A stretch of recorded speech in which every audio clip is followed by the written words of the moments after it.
adventure! Welcome to the blog quest. And today we are talking about how to choose a domain for your blog. A couple of weeks ago, I think maybe 2 weeks ago, I created a video where I talked about how to buy a domain for your blog. But now let's talk about how to choose one. Now, before we begin, I'd like to say that I'm a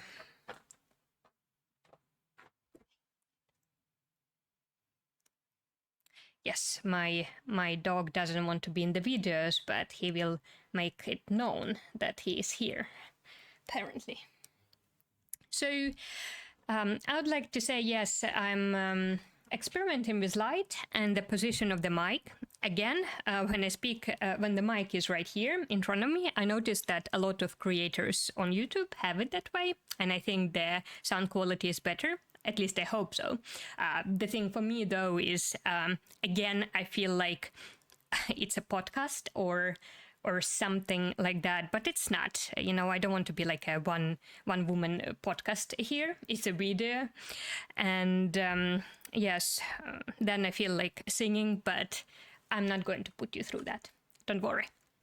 We are going to talk about finding or creating a name for your blog.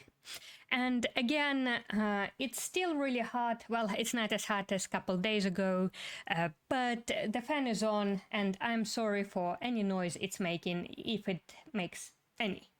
So I will make myself smaller. First, I would like to show you, I created a blog post I think in spring, about how to buy a domain and how to create a name for your blog. So when you come to bigailin.com, you can go to starting a blog guide, and then you can see there are nice 5 posts about that will help you get started when you just starting the blog. And in here there is a blog post, how to choose and register a great domain for your blog. Of course, it's great, but then in table of contents you can go to how to choose a domain, and what I meant was how to choose a domain name. So in here, you can see the tips I will be talking about, and in the end, I will talk about how I chose a domain for my book blog that's online already. As you see, at that point, it was still upcoming. So, well, here we see the beginning, but I will make myself bigger again, and I will put the OBS Studio, so let's experiment a little bit more with the setup. But anyway, I'm a big believer. Oh, I'm a believer. No, I'm not a bit. Oh, okay, wait.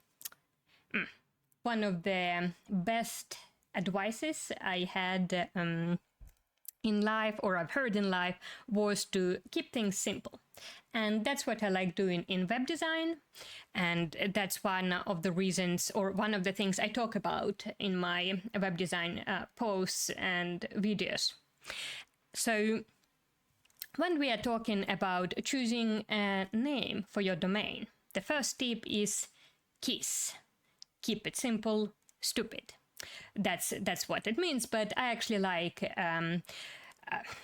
deciphering the KISS as keep it smart, simple. Yes, I came up with that. Pretty good, I know. So why should you keep it simple? Don't make your blog domain convoluted. For example, in my book blog, I talk about mystery, fantasy, romance. And imagine if I came up with a domain name such as fantasymysteryromance.com. It's way too complicated, way too long. Don't do that. Tip number 2, when you're creating a domain name for a professional website, for example, your portfolio or your professional blog, it's not a bad idea, or it's a good idea to use your first and last name with the .com extension. It's one of the easiest ways to go around it. It's quite easy for recruiters to find you, or when you apply for jobs, for example, for people to see, or as a freelancer, basically someone finding you by firstlastname.com and see your work. The thing about that though, it doesn't work every time. For example, if your name is either difficult to pronounce or long. My first and last name are actually quite long, so that would never work for me. My first name is Tanya, but it's a nickname. The full first name is Tetiana, and it's already by itself quite long. And if I would add my last name there, wow, it's a mouthful. It's way too difficult to pronounce, way too easy to create mistakes, even in the first name. And, making a name as Tetiana.com, I don't think it's necessarily would mean that, oh, it's a web design blog. I guess you understand where I'm going with this. And tip number 3, coming from tip number 2, make sure that your blog name reflects what you're doing. So again, for example, you are creating chairs, you are designing and building chairs and selling them, and you're blogging about it. You could call your blog Fun with Tables, for example. And then you would need to include that part somehow in your content, in your marketing, in your branding. Because when people are looking for your blog, they want to make sure that they are landing on the correct page, right? That it's not a scam or some shady website. And if the blog is Fun with Tables, but everything else is about chairs, while it could be interesting turn, you have to think of how to include that properly in your whole blogging package, or in your product package as well. So it's not just Fun with Tables and then you never mention it again. It's just Fun with Tables, but hey, I sell and create chairs.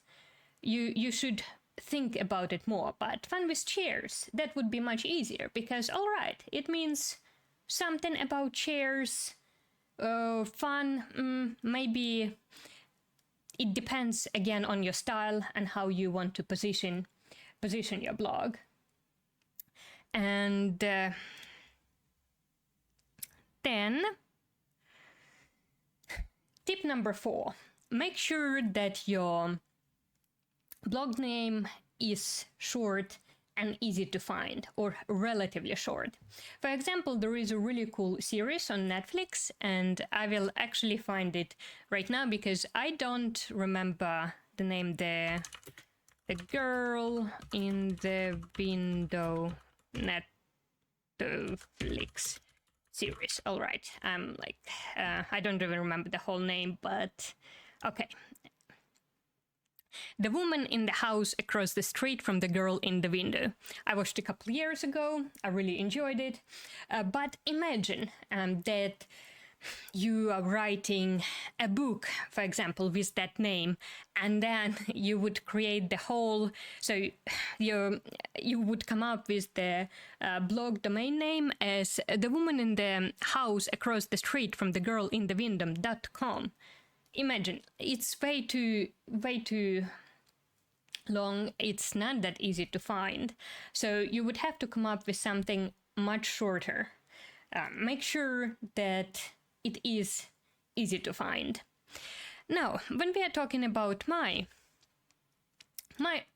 blog, it's called poopanky.com, my book blog. So it's my second blog that I use to show how, to create web design tutorials for this channel.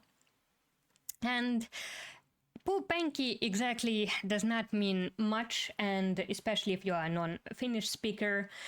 Puu means tree, and panky means bench in Finnish. So it's a tree bench, essentially. Now, how did I come up with this genius idea? I know. And I understand that it doesn't really follow all the tips that I shared. However, it follows them in a roundabout way.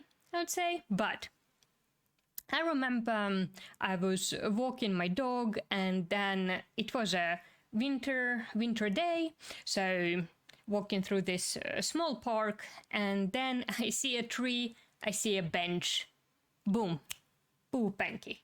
That's how it happened. I want to say like, whoa, it just came to me, but it didn't really, because I was thinking about it for a couple of days, at least a couple of days before that, for quite a bit. So then you could say, whoa, it just I just came up with this name by looking at the tree and the bench, but the process was going in my brain already, and then suddenly it surfaced.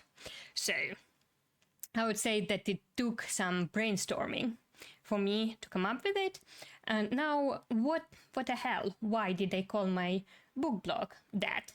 Well, the tree and the bench, for me, it's a very comfortable place, or it could be a very comfortable place to read a book when you are sitting on a bench under a tree in a park.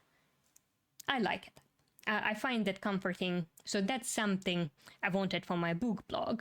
And at the same time, I will be incorporating fitness content. So a bench could be used as well as a fitness equipment when you're exercising outside.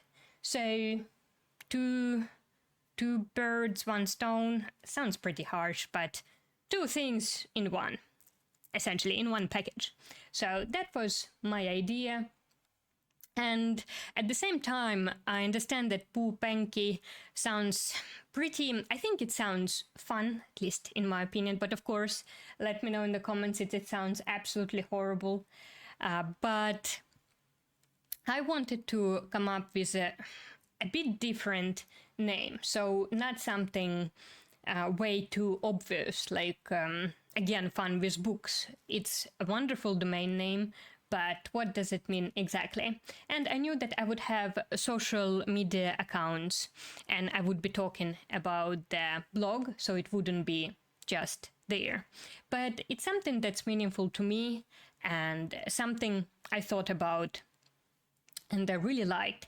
So that's how I came up with the name. Again, it might change in the future. Remember, you're creating a domain name for your blog, right? And I don't want to be, I'm not really a fan of this, like, it's not that serious, but in a way, if it can help you, it doesn't have to be that serious. Because I feel like a lot of things that are related to creating a website, to publishing blog posts, publishing social media content, can give a lot of pressure, right? And then, for me, at least sometimes, depending on my mood, if I find one little inconvenience, that's it, I'm procrastinating. It's a road to procrastination, and what we're trying to do here is not let ourselves procrastinate. So you think of a name, check out if you can buy it, how much would it cost, if you can afford it, and just go for it. You can always change it in the future if you want to leave that kind of weight from your shoulders, because sometimes thinking of a blog name can take you perhaps years. Honestly, like, I think a lot of us have been there when we want to start a blog and then we just don't, because of something of an obstacle that we can't overcome. So I hope that this video helps you overcome it, and I will see you next.